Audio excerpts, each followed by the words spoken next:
Hello everyone, welcome in study ji के YouTube channel में। CUET BEd entrance exam में current education scenario और teaching aptitude से संबंधित क्वेश्चन आते हैं।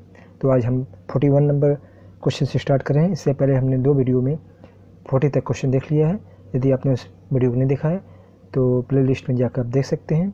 तो आइए क्वेश्चन स्टार्ट करते हैं। 41 नंबर क्वेश्चन है कि तो कौन सा शिक्षा का अनौपचारिक अभिकरण नहीं है। ऑप्शन है विश्वविद्यालय, परिवार, रेडियो या टेलीविज़न।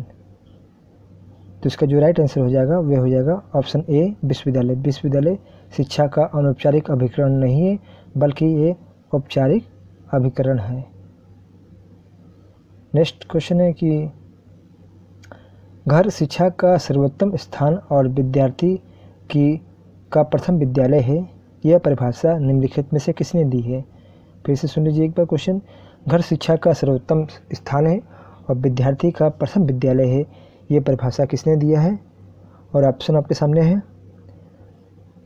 इसका राइट आंसर होगा पेस्टोलॉजी। पेस्टोलॉजी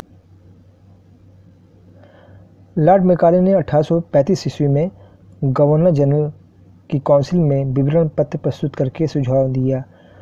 क्या सुझाव दिया कि अंग्रेजी भाषा को शिक्षा का माध्यम बनाना, पाश्चात्य साहित्य तथा विज्ञान की शिक्षा देना, केवल अंग्रेजी पढ़े लिखे व्यक्ति को ही विद्वान मानना, या उपरोक्त सभी। तो इसका जो राइट आंसर होगा वह होगा उपरोक्त सभी। इन सभी बातों को मैकाले ने अपने विवरण पत्र में सुझाव के रूप में दिया। नेक्स्ट क्वेश्चन की भारत में आधुनिक शिक्षा की जन्मदात्री किस संस्था को माना जाता है। ईसाई अंग्रेजी मिशनरी को, पुर्तगाली मिशनरियों को, फ्रांसीसी मिशनरियों को, या उक्त सभी विदेशी ईसाई मिशनरियों को। तो इसका जो राइट आंसर होगा वह होगा ऑप्शन नंबर डी, उक्त सभी विदेशी ईसाई मिशनरियों को भारत में आधुनिक शिक्षा का जन्मदात्री माना जाता है। नेक्स्ट क्वेश्चन है कि भारतीय सुधारकों ने जिन विश्वविद्यालयों की स्थापना की उनकी प्रमुख विशेषता क्या थी। शिक्षा का माध्यम भारतीय भाषा में को बनाना, हिंदी को देवनागरी लिपि का सर्वत्र प्रयोग, या राष्ट्रीय शिक्षा का प्रचार, या उपरोक्त सभी। तो इसका जो राइट आंसर होगा वह होगा उपरोक्त सभी। नेक्स्ट क्वेश्चन है कि माध्यमिक शिक्षा से संबंधित आयोग था। तो माध्यमिक शिक्षा आयोग से संबंधित कौन सा आयोग था। मुदालियर आयोग, कोठारी आयोग, सार्जेंट आयोग, या उपरोक्त में से कोई नहीं। तो इसका जो राइट आंसर हो जाएगा वह हो जाएगा मुदालियर आयोग। तो इसका ट्रिक बताया था मैंने कि माध्यमिक शिक्षा जहाँ पे है और यहाँ पे म, तो मुदालियर में म और माध्यमिक में म, तो ये आपका लिंक कर सकते हैं कि माध्यमिक शिक्षा से संबंधित आयोग जो है वह मुदालियर आयोग है। नेक्स्ट क्वेश्चन है कि आचार्य राममूर्ति समिति की रिपोर्ट कब प्रस्तुत की गई। तो इसका राइट आंसर हो जाएगा ऑप्शन नंबर ए, 1991 में इसने अपनी रिपोर्ट प्रस्तुत की। नेक्स्ट क्वेश्चन है कि माध्यमिक शिक्षा आयोग ने त्रिभाषा सूत्र में किस भाषा को सम्मिलित किया था। मातृभाषा को, राष्ट्रभाषा को, एक विदेशी भाषा को, या उपरोक्त सभी। तो इसका जो राइट आंसर हो जाएगा उपरोक्त सभी। इसमें सभी भाषाओं को शामिल किया गया था त्रिभाषा सूत्र में, मातृभाषा को, राष्ट्रभाषा को और एक विदेशी भाषा को। नेक्स्ट क्वेश्चन है कि शैक्षिक विकास को एक अनिवार्य कार्य समझकर किस योजना के अंतर्गत सम्मिलित किया गया। एक वर्षीय योजना में, पंचवर्षीय योजना में, उपरोक्त सभी में, या 10 वर्षीय योजना में। तो इसका जो राइट आंसर होगा वह होगा ऑप्शन नंबर बी, पंचवर्षीय योजना में। नेक्स्ट क्वेश्चन है कि 14 जुलाई 1964 में गठित आयोग की अध्यक्षता निम्न में से किसने किया। डॉक्टर DS कोठारी ने, लक्ष्मण स्वामी मुदालियर ने, डॉक्टर राधाकृष्णन ने, या महात्मा गांधी ने।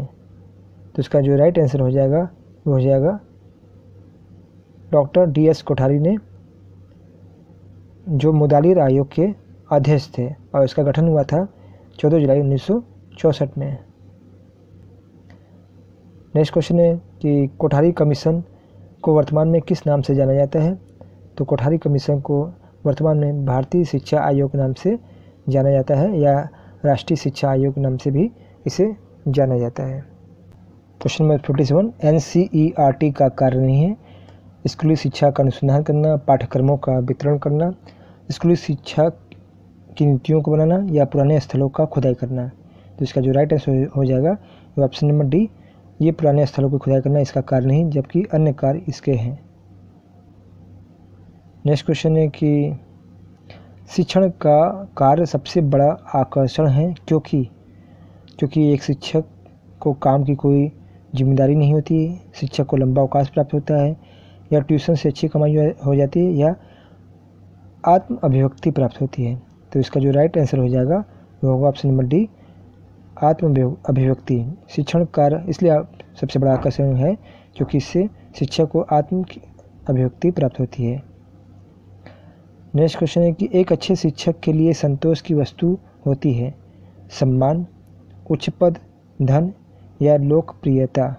तो इसका जो सही राइट आंसर होगा वो होगा ऑप्शन नंबर ए, सम्मान। सम्मान एक शिक्षक के लिए अत्यंत आवश्यक वस्तु होती है।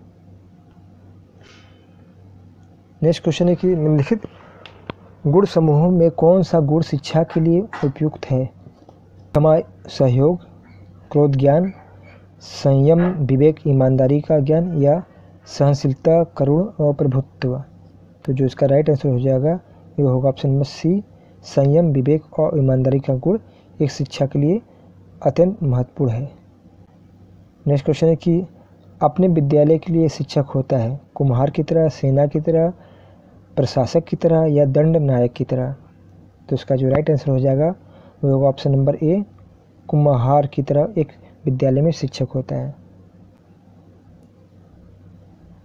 नेक्स्ट क्वेश्चन है कि अध्यापक का कार्य है, अध्यापक का क्या कार्य है?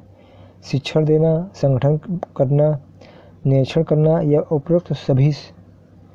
तो जो इसका अध्यापक का कार्य होता है वे उपरोक्त सभी, शिक्षण भी देना कार्य होता है, संगठन करना भी कार्य होता है और निरीक्षण करने का भी कार्य शिक्षक करता है।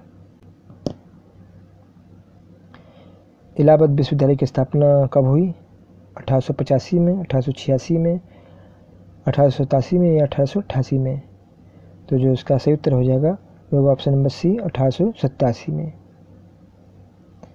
नेक्स्ट क्वेश्चन है कि शिक्षक को अपने विषय के साथ साथ किस विषय की अच्छी जानकारी होनी चाहिए? दर्शन शास्त्र की, समाजशास्त्र की, गणित का, मनोविज्ञान का या गणित का।